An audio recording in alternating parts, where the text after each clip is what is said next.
Hey everyone, I'm going to be working on the old GMC van today. It's an old girl, 96, and it's been good to me, and it's time to return the favor. We're going to be working on the transmission a little bit today. I'm just going to do a maintenance, transmission filter, oil service. So we got to get underneath the van, and the van's very low to the ground, so that's a bit of a problem. So usually this channel is everything about what goes on inside the garage, but also about what goes on outside in the yard. And if you know you got a nice day, shade tree mechanic, backyard mechanic, garage mechanic, right? Do it yourself. Let me bring this thing around the back. I think I'm going to try to put down some plywood. I think that's a good way to handle it. I've had this thing up in the air over here before doing fuel pump and other things, but I think we bring it around the back. First of all, it's going to be sunny back there for most of the day, so it'll be just a little bit that much more comfortable and warmer. The ground is nice and flat. I cut the lawn. I'd also like to take the tires off and get in there and do a lube. I already done the oil, so I'd like to do a lube job on the bushings and, you know, the ball joints and whatever that's underneath there. We'll get that lubed up. And I want to do a coolant replacement, right? So evacuate the coolant as much as we can and pull all that out and put fresh in, because, you know, the winter's here, right? It's coming. It just happens to be really, really nice this week. So let's get underneath and see what's going on. All right, so I started off with jacking and the plywood, as you see the setup here. And because this plywood's kind of janky, I put another piece down, because this is heavy when you're jacking from the front. It's up as high as I can get it. We got the jack stands placed underneath where they need to be. All right, emergency brake is on. And just be safe. You're going to be underneath here for a little while, so make yourself comfortable, bring everything out. We got some pans over there for bolts and whatever. Tools are underneath. I could use some more cardboard, because we'll have to get from both sides, but we'll see what goes. All right, we're just about ready to get started.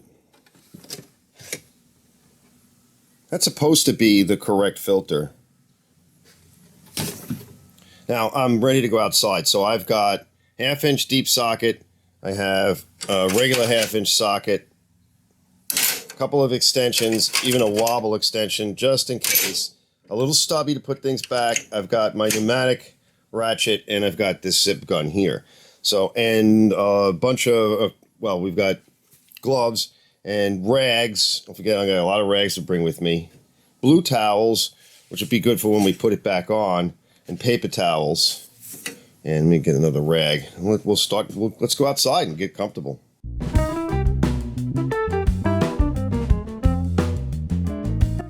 All right. Here's a transmission. It's pretty much standard. What is this, like a 4L60 or something? Now, these are really coveted transmissions. You know, if anything ever happened to the van, I'd take the tranny. They're useful. It binds a lot of small blocks, big blocks, 4-speed, automatic. You know, it's got the overdrive. So that's 1/2-inch bolts up there. I'm going to get myself comfortable. I'm going to start by removing them. We're going to remove all of the bolts except for 2 in the front and 2 in the back. And then we're going to pivot it and dump it. Now, I've got a couple of containers ready. I got this container, which should be enough. And just in case, I got that big black container back there. So I'm going to go over the other side and start removing the throttle cable and everything. There's not a lot you need to do. Just pull it out of the way. And that's got a long screw. I got my little tray. And try to keep the bolts in it. I'm going to pull it out of the way, see? It's not in our way, so I'm just going to kind of pull it out of the way, leave it there, and we'll get all the bolts from this side, and then we'll go to the other side. And we'll leave this one in a little bit. And we'll put you out. Probably going to start leaking very soon. You can see I painted it, so I've been in here. Wasn't all that long ago, you know, but, you know, everything with me, when you get older, it's years. That's good. Make sure they're not, like, coming out. That should do it. Here we go. There it goes. Okay.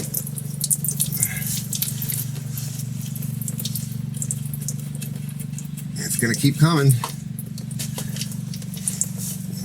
The gasket might be good. Here it comes. You probably can't see everything because I got the recall in the way, but here it goes. That's beautiful. That's a peek inside.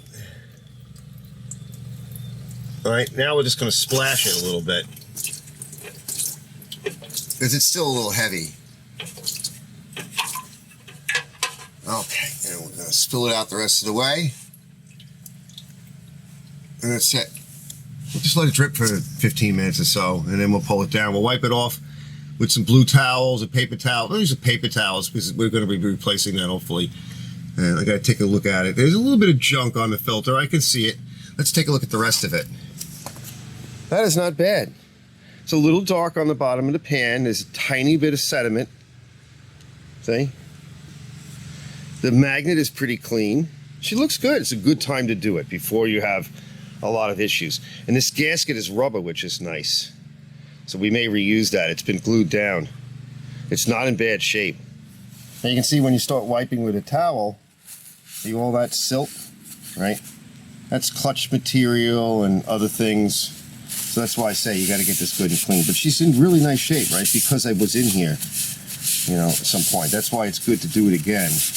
You know, years later and miles yet later, but it's in nice shape. We'll get all that cleaned out with solvent and I'll be back. All right, all cleaned up. I did it in the degreaser tank, just with a little bit like a super clean or whatever, something like heavy degreaser, because I keep my stuff in good shape.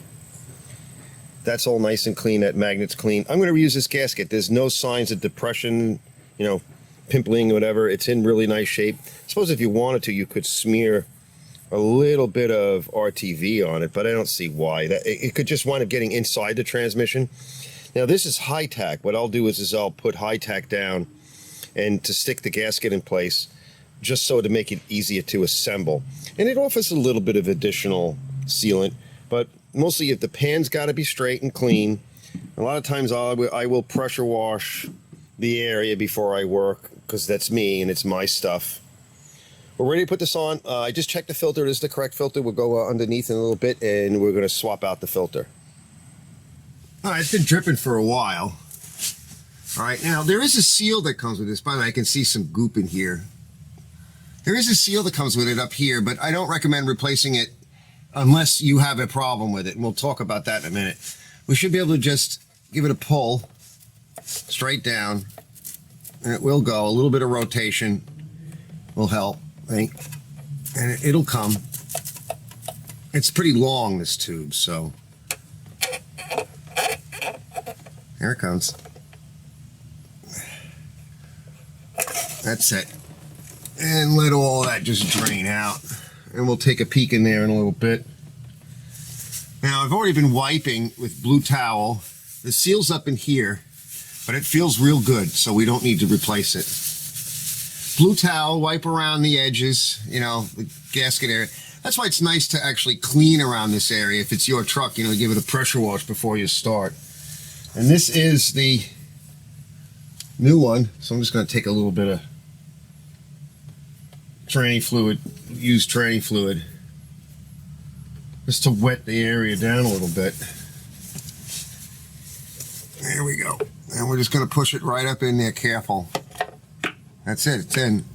Okay. It's that simple. Make sure it's up all the way, which it is, because you can actually tell. That's it. All right, we're ready to go. Now,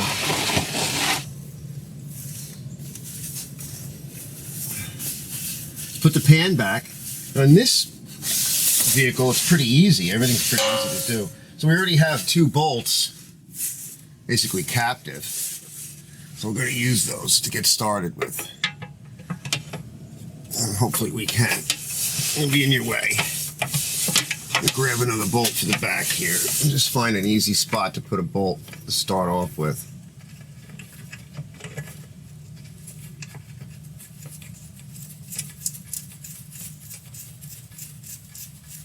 You do not want to strip these, so I highly recommend you put these in by hand.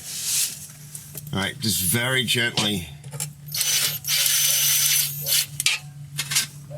Now, a couple of the long ones went on the throttle cable.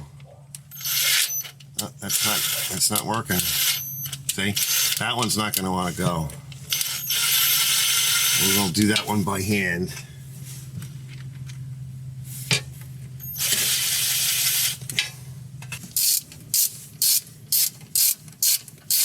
Could be the gaskets in the way or whatever it was, right? Don't fight it. That's good. We want to really kind of tighten them all by hand. All right, guys, I'm going to go put the other side on. And we'll be back in a bit. And then I'm going to tighten them down by hand. And I'm going to go around the perimeter just snugging them. If you're just gentle with it and go, you know, consistently and just snug them a little bit at a time with a small wrench, a stubby, or even quarter drive. You don't need a lot, right? You don't want to crush that gasket, because if you do, it will leak. So don't, you know, don't overdo it. Now I gently zip them in with my gun, but I'm going to go back over a little bit at a time and just cinch everything up. And once I'm happy, I'll give them a good tightening with my stubby. Okay, we went around once, and now I'll go around it one more time, and I'll check it, and then we're done. I'm gonna put fluid in. All right, here's the tranny fluid. It's a little brown or red. Don't forget, it's a black container, but there's some junk in there. You're never gonna get all of it out. Now, one way you can look at it is stick a paper towel in there and then pull it up, and then look, white paper towel. And this is a little bit more mungy, right? Because this is what came out of the filter, and you can see. You see it? That's nasty, right? You're never going to get it all out. It definitely needed to be changed. That's why you have to service it frequently, because you can't get it all out. Yeah, let's just put a little bit of the paper towel there. See all and you see how the black, right? That's the sediment and stuff. It's all jammed up in the filter. All right, let me clean up.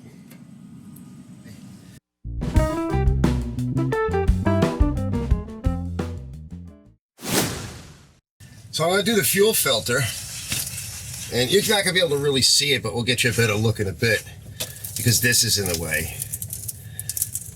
But I put some Croil on it. I got my glasses on, and it's been off once a while ago, so it should come off. Let's just see if it will.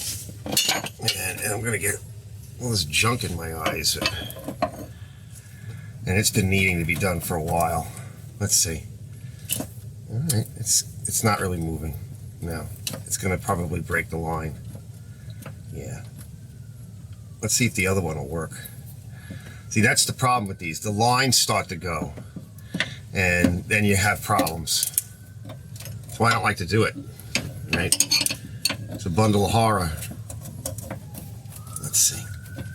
Let me get this side. Yeah, this side will go. So the other side we can do in a different fashion. So yeah, this side will go. All right, so what I want to do, I want to get a little more Croil on it. We might be able to free it up once we've kind of got it apart. It's going to piss it in the face. Well, it shouldn't, but it shouldn't be too bad. Most of it should have returned back to the tank. There we go. There's the bracket. Just want to crack it so that it's free. Yeah, I should blow it to compressed air. I'm going to come back in a minute. Yeah, she's starting to move. So what I'm going to do is, when we go get the big compressed air thing, and I'll pull this out, let me show you what we have. So I'm going to blow with compressed air. So this side's kind of stuck. We're just going to leave it, but this side's going to spin, and we got to get this guy off, this big bracket. And so we can spin this side, we're okay. So I'll blow compressed air to get all the stuff that's falling in my face out of the way. And then hopefully, if I can free up this bracket with a screwdriver, I'll be able to spin the filter off, and then we can replace it. All right, so this won't spin, but I was able to spin the filter off of it. And everything looks good. Okay, a little bit of a burr there. Not happy with that. Now we're going to put a little oil on these threads, or a little grease, right? White grease on everything is probably better. And I'll slip the filter up in there, spin the filter onto this side, and then I can spin this side on, and we should be all good to go. All right, it's hard doing on your back.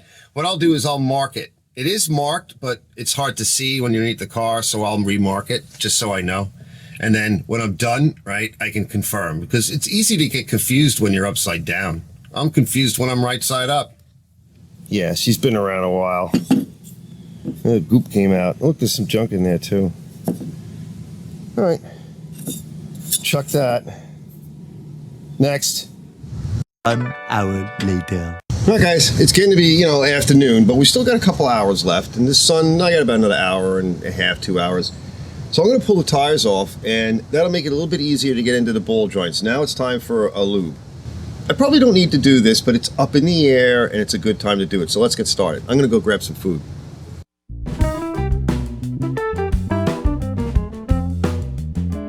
Get out some paper towels if you want to put your gloves on.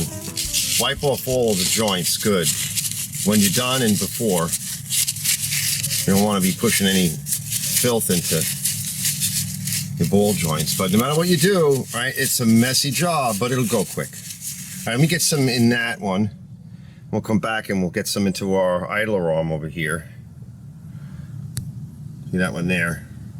Before I turn the wheel, I'll get to whatever I can get to. I also have one that goes on a right angle, and that helps a lot. So I put 5 pumps in that joint up top, and it pushed out a lot of grease. This one should take about 2.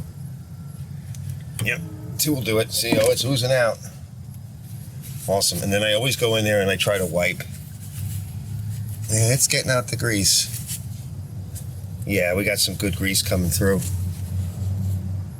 Oh yeah. And these little guys, they don't require much. See all the goop? All right, another paper towel.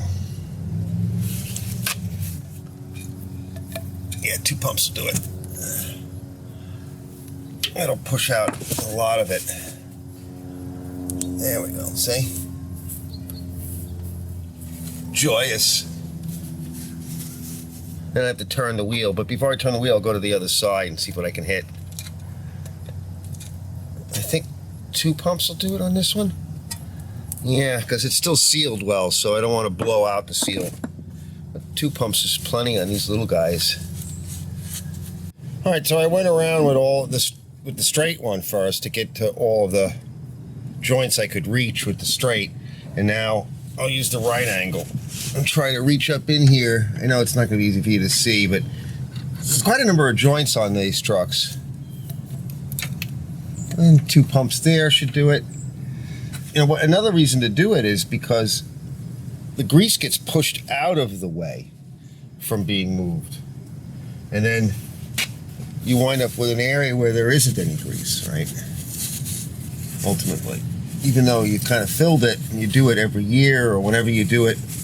But like I said, the grease kind of gets pushed out of the way and then you don't have any grease. It's a crappy job, but a little pain now. A lot less pain later. Here you go. And there should be one up top. That's it, 2 pumps. That one's a little bit loose, I think. And we're done. That one's done. Get the full drag length, all that's done. Both idlers. Main ball joints 5. Everything's good. Of course, anytime the tires are off, I try to butter them. You could just put oil. They have a good amount of lubricant on them, but we're just gonna put a little bit on. This one here, I see this is coming off, right? This keeper thing, that's a problem. So that's slipped. I'll show you that in a minute.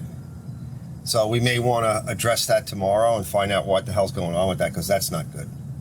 So I'm going to want to take a look at that. Let me show you. Wait, it's slipping.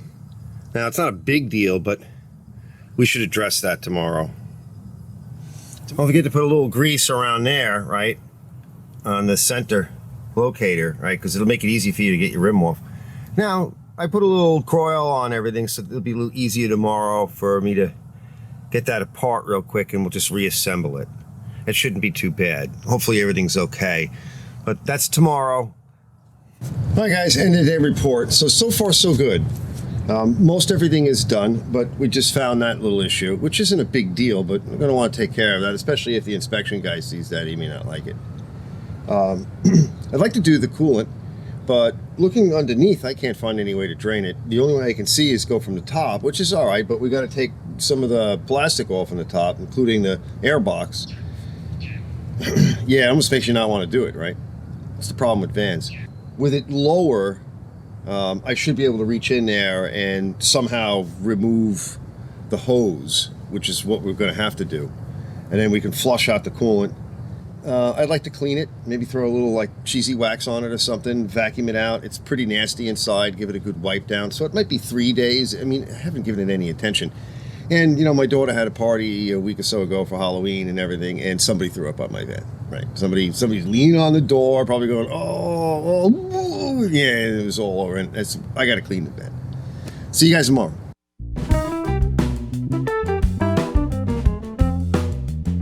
The next day. I already loosened these up. That's one of those sort of like big Allen adapters. I should blow this with some compressed air. Kind of naggy. I already loosened this up. So like I was saying, that's a shim. And it's supposed to be something like to reduce squeal. And I used to have the glue that goes there, which is also used as a shim. It's a kind of a glue or an RTV, but it's made for brakes. But what we can use is some high temp RTV, which I picked up recently. Let's just pry this off. Now what we'll do is I got a C-clamp, so we're gonna have to push the piston in.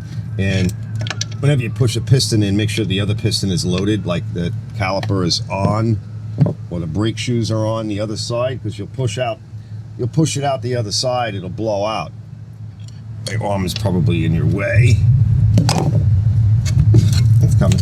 Right, we got it. Now, what we'll do, all right, this is the one that's the problem. Okay. See the glue, it moved. We'll clean that up and we'll put it back. And this guy here,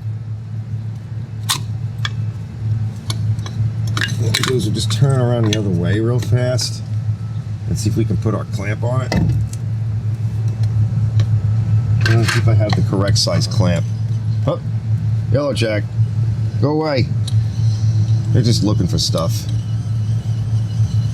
They usually come and say hi. You know, our yellow jack's not the problem. We just need to push it in a little bit.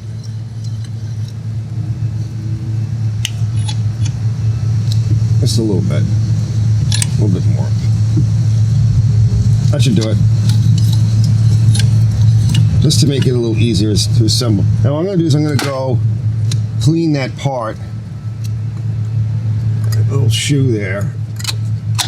And we'll be back in a bit. Put everything back on. I'll put a little black RTV on. I have some left over from that tube. What was on here was like a really sticky compound, almost like a high tack or something. And it didn't work well because it slipped. Probably got hot and then it slipped. So, but generally speaking, this type of silicone that's used on this it's like usually orange, whatever. It's just like a very high temp, kind of like a silicone. It's less like a sealant. It's very similar, but the idea is to reduce the vibrations. That's all it's doing. All right, I just let it set up for a little bit. So once I put it on, we'll pump the brakes a couple of times and then leave it.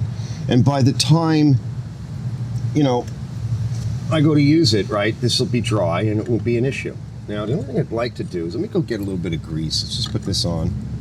Let me go get a little grease. I just want to put a little bit of grease in there. They're in good shape. Let's keep them that way.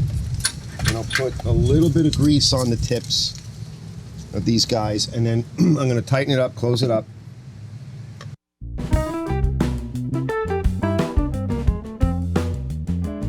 All right, it's time to put some fluids in. Let's go play with some fluids. Oh, that's one long dipstick, eh? Yeah. All right. So what I have, I picked up was some Castrol Transmax high mileage, right? And this is appropriate for over 75,000 miles. So that's what we're going to use. And I dumped out what was in the containers, and it comes up, oh, somewhere about, this is what, 3 quarts or so, maybe 2.5 quarts. So we're going to put about, not quite a half in. I don't want to overdo it, because it needs to be sucked back in. And it could be messy. We'll let that set, and I'll start it. We'll run it a little bit,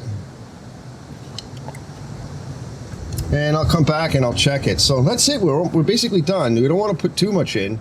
So one of the nice things, if you keep an extra container like this around, you can pour out. What I did is you pour out what you had, what you captured, figure out how much you took out, and then put about that much back in. Run it for a little bit, put it through a gear, you know, just quickly, you know, from park to reverse to a couple of the gears, put it back, let it warm, just kind of, I want to say warm, but get it lukewarm, right? You don't want to run it too long. Then let it settle for a minute, check it to make sure you're not just like really bone dry. Come back in, put some more, then let it warm up. When you start to get something good on the dipstick that you can see, right, then you're safe enough to run it till it gets warm. And at some point, you're going to have to drive around a little bit and get it hot, like really hot, to get your final dial in. So we'll be back. All right, so I don't want to get it too hot. I now have a reading on the stick at the bottom. I added a little bit more off camera, and because I didn't get any reading, I was just getting fluid on the upper portion of the stick because it's still draining down this tube. But I now have a reading in the bottom of the stick. I still have some left. I don't want to add any more just yet. Now is a good time for me to kind of stop. And let's see if we can get this whole plastic air box off, because, and I'm probably going to, or I'm going to take this coolant bottle out. And that might be a better way. So I can get my hand down in there and get to the hose, will drain the coolant, and I can start putting coolant back in, and then I can continue to run this thing as I'm topping off coolant. I can top off coolant, and I can continue to check my tranny fluid, and hopefully we'll get everything dialed in a little bit. So that's what I'm going to go do now.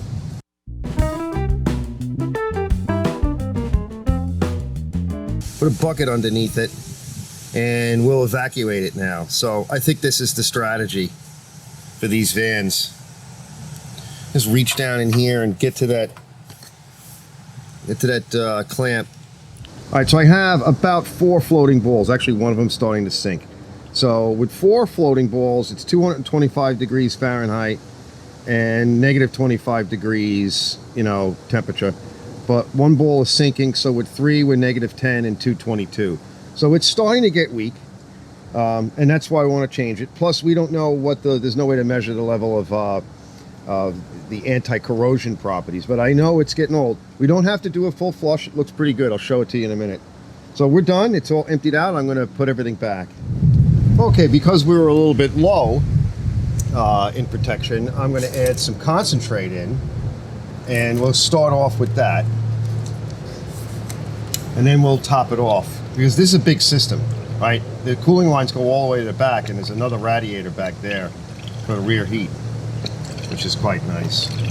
So all that's got to get mixed. And if I have to add water, then I'll add a little bit of water. Drink it up.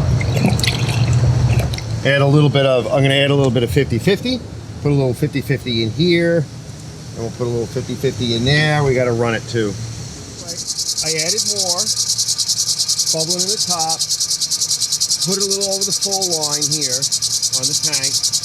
And close the cap, I lubricate the cap, a little bit of chain wax and stuff, you know, the seal and everything. I want to make sure it's working good.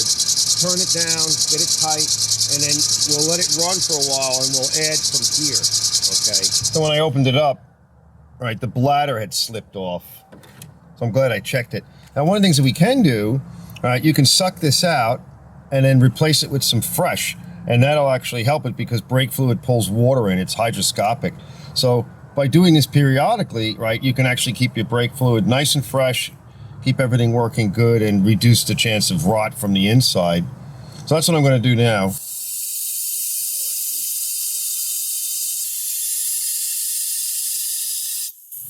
they say that if you have it, this is an open bottle. So if you have an open bottle, don't leave it for too long because it'll go bad, right? It sucks water in.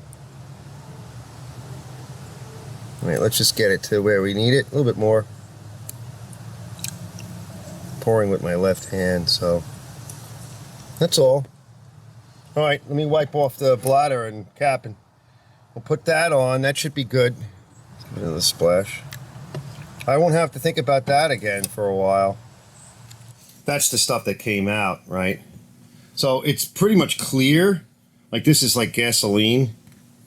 So it probably looks a little bit lighter than gas, right? So, and look, there's a little bit of water, see? That's actually water.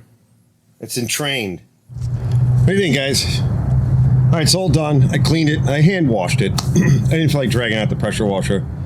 So I just gave it a good, good hand washing with the big mop. Because it's like washing a house, right? It's not bad. We'll do a walk around. I covered everything, right? I wound up adding, I used that entire container of tranny fluid. Plus I put in about half a quart. And I think it's about right. I added a little bit more coolant. We did the tires yesterday, so I like to do about 28 or so, 30 in the front. No, 32 in the front, right? A little bit more because there's a lot of weight. And then about 28, 30 in the back because I don't get any traction because it's one wheel peel and it's a van. It doesn't do too bad. No, in case there's snow or whatever. Yeah, I think we covered everything, right? The oil I did a little while ago, about a month or so ago, so that's all fresh. There's no issue there. The tires, I cleaned them good, and a little acid etching on the rims, and also take .5 brake fluid. I still have some left over from the Nova. Man, I missed that car. I just wish I could have kept it. I'll just never stop dreaming about that thing. Anyway, I mixed out a little bit of vinegar and just a touch of soap and some water, and then you put it on the tires. We'll do a quick walk around before the sun goes down. And it goes right into the rubber. It's better than normal because it's real silicone. Used a nice little spray wax that I picked up recently. Hot rod spray wax. You wash the car, then you mist it, and then you spray this on. Go over it with a microfiber and wipe everything down, and then hit it with a dry microfiber or terry, whatever. I mean, you can use a terry on this. Who cares? This lid. I got so many from when I used to live up in Connecticut and back and forth to hotels and everything and motels, and you'd steal old towels. Yeah, so we're done, man. That's it. I'll see you guys on the next one, and like and subscribe and do all that stuff. Let's build the channel together, and I appreciate everybody. Lately, people have been commenting, and it's been pretty cool, so I'm definitely into that. And I'll see you guys on the next one.